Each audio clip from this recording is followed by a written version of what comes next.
चरम तत्पदं दर्शितं येन तस्मै श्री गुरुवे नमः। परम गुरुवे नमः। परात्पर गुरुवे नमः। परमात्मा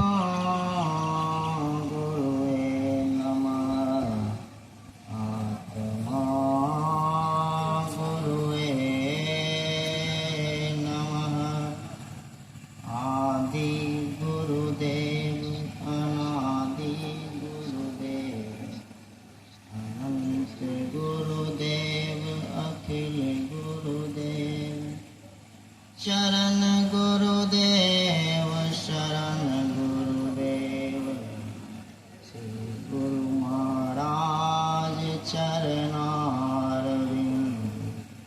नमो नमस्ते।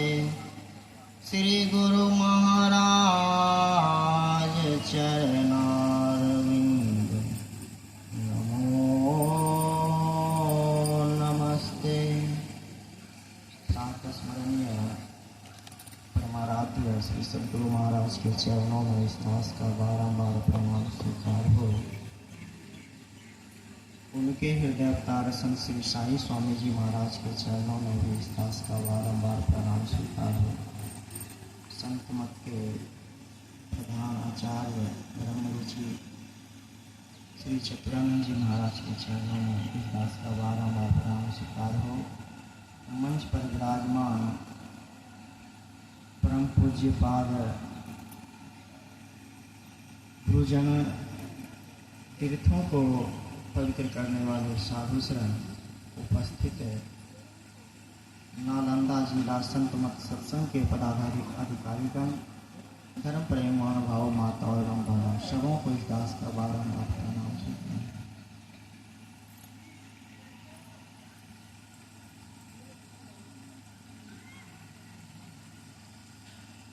इस संत मत सत्संग के द्वारा ज्ञान योग युक्त ईश्वर भक्ति का प्रचार होता है। ज्ञान कहते हैं जानने को।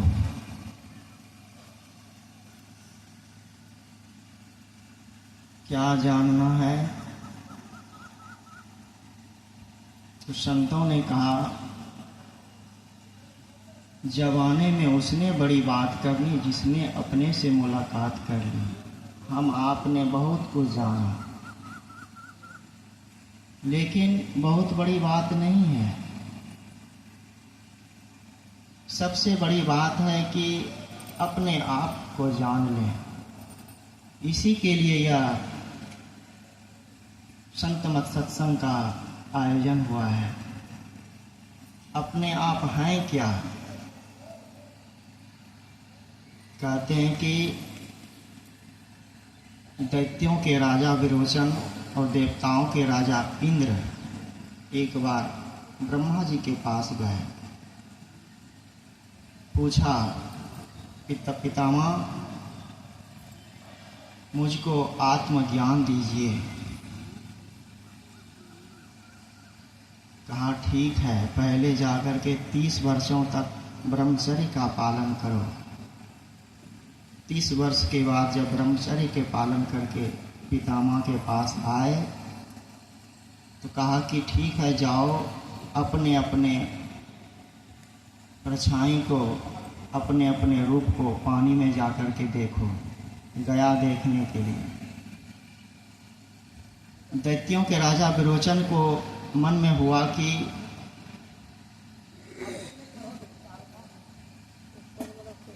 पानी में देखा अपने छां को, सोचा कि यह शरीर ही सब कुछ है। वे वहाँ से उछलते कूदते निकल पड़े, पितामह के पास नहीं गए। लेकिन देवराज इंद्र जो थे, इनकी बुद्धि थोड़ी तीक्ष्ण थी। ये सोचने लगे कि मैंने कुछ सुना हूँ कि आत्मा के बारे में, कि आत्मा जो है किसी शस्त्र से नहीं काटा जा सकता, इसको अग्नि नहीं जला सकती, पानी इसको गीला नहीं कर सकता। इन सारी बातों पर विचार करने लगा और सोचा कि अगर यदि यह शरीर का एक हाथ अगर यदि काट देते हैं तो छां का भी एक हाथ कट जाएगा। इनको संदेह हुआ और पुनः पितामह के पास गए। ब्रह्मा जी से पूछा कि पितामह हमें संदेह है। कहा अवश्य संदेह है, जाओ पुनः 30 वर्षों तक ब्रह्मचर्य का पालन करो। इस तरह से कहते हैं कि 105 वर्ष तक ब्रह्मचर्य का पालन किया। कहने का मतलब है क्या?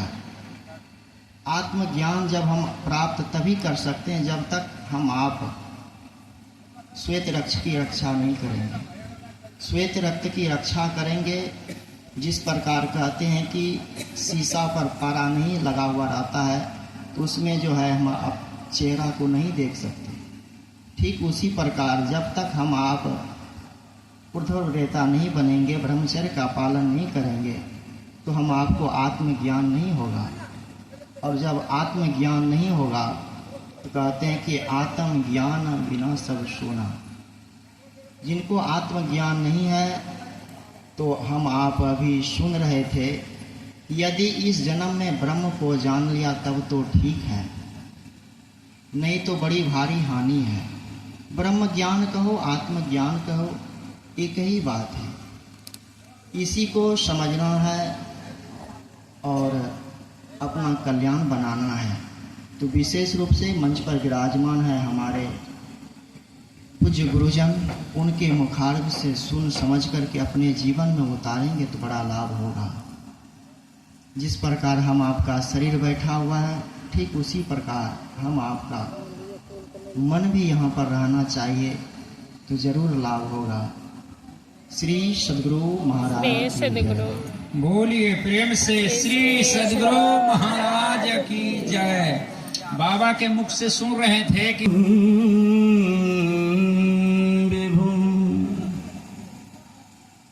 शाश्वतं परमानन्दं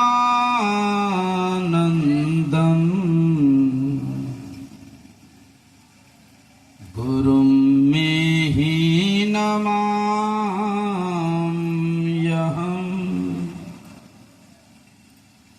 चैतन्यं शाश्वतं शान्तम् वयोमातीतं निरञ्जनं नादबिन्दु कलातीतं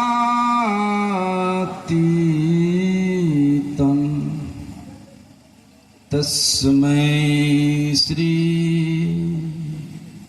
गुरवे नमः। तस्मै श्री गुरवे नमः।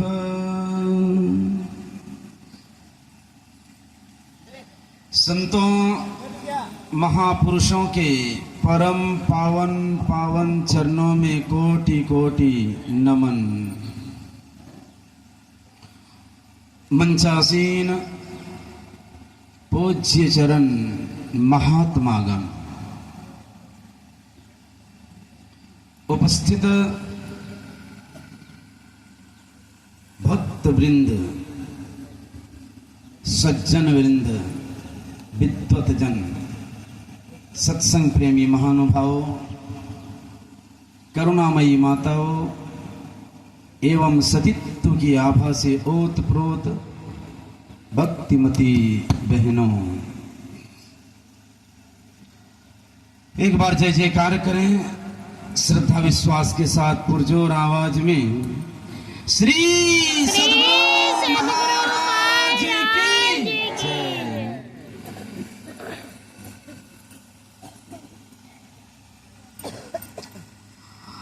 अभी सुन रहे थे हम सब ब्रह्मवाणी, वेदवाणी, वेद को पौरुषेय ग्रंथ कहते हैं। यह किसी पुरुष विशेष का निर्माण या किसी पुरुष विशेष से निर्मित नहीं है, ये ब्रह्मवाणी है, इसको ईश्वरीय वाणी कहते हैं। परमात्मा का संपूर्ण सृजन है और सृजनात्मक अभिव्यक्ति के मूल को परमात्मा कहते हैं। उस जगन नियंता सर्वसत्ताधीश सर्वेश अखिलेश परम पिता परमेश्वर को तत्वतः जानना है। आज के प्रतिपाद्य विषय में सुन रहे थे। तो सृजन में जानेगा कौन? परमात्मा को जानने की योग्यता किस योनि में है, किस सृष्टि विशेष में है?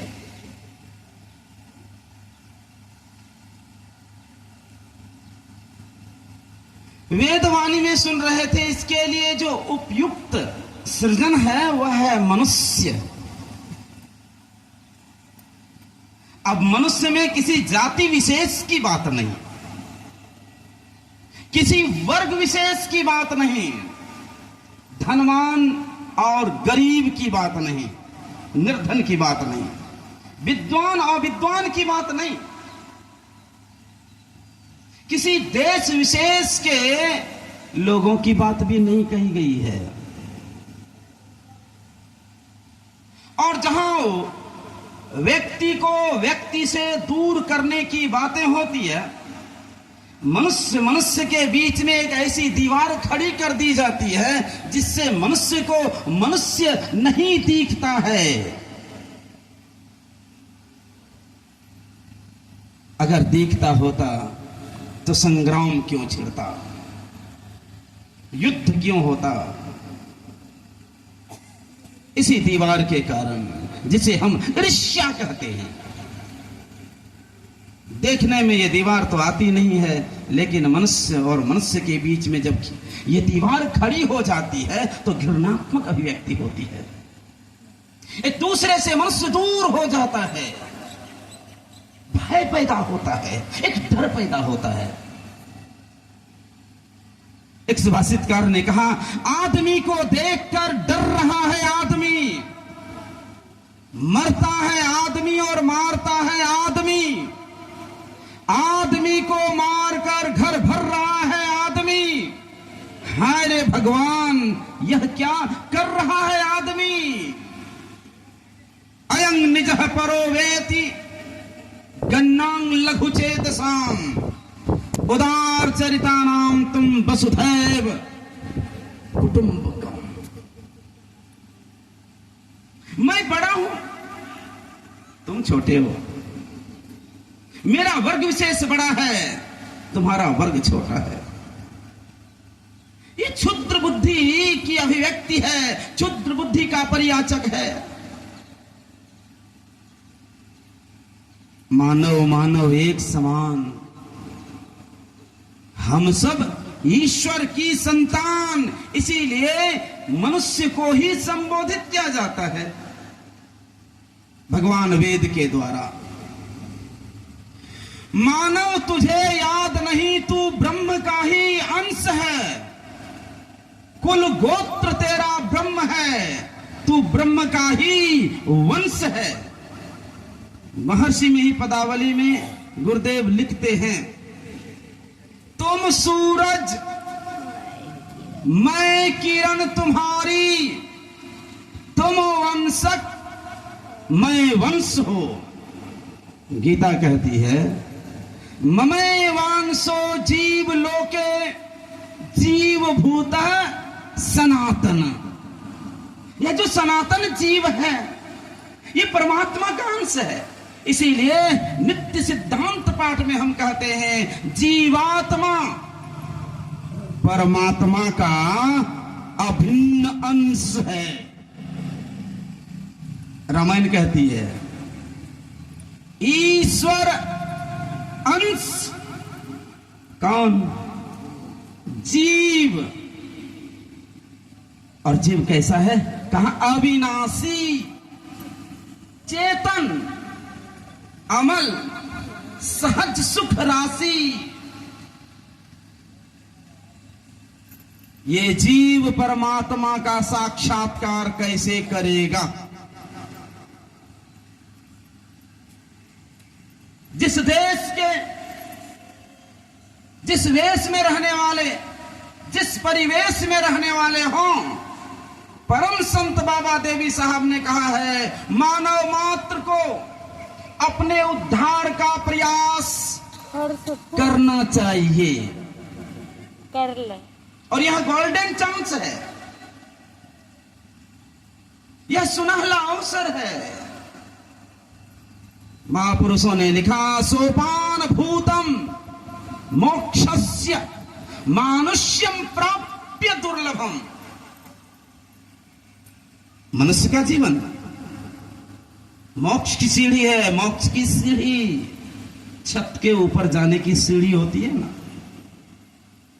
तो परमात्मा महल में जाने के लिए, परमात्मा तक जाने के लिए, परमात्मा प्राप्ति की यात्रा करने के लिए, उस ऊंचे महल में जाने के लिए यही शरीर उपयुक्त है।